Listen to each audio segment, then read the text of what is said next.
প্রধান উপদেষ্টা ডক্টর মোহাম্মদ ইউনূস ও তার নেতৃত্বাধীন অন্তর্বর্তী সরকারের প্রতি পূর্ণ সমর্থন ব্যক্ত করেছেন বিশ্ব নেতারা। শুক্রবার নিউ ইয়র্কের হোটেল সুইটে একাধিক আন্তর্জাতিক নেতা একত্রিত হয়ে প্রধান উপদেষ্টার প্রতি এই সমর্থন জানান।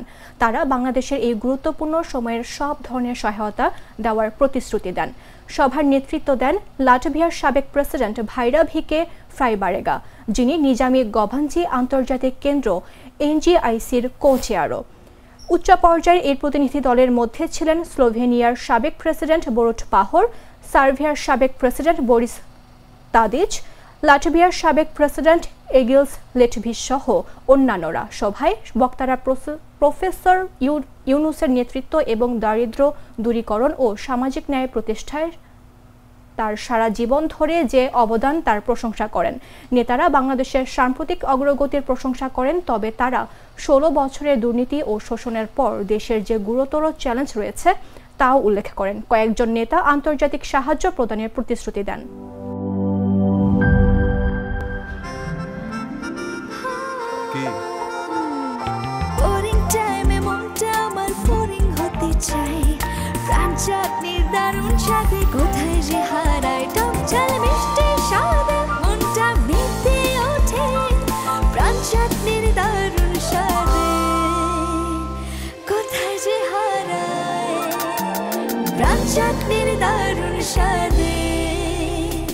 ক্রাঞ্চ চাটনি, স্বাদের জাদু।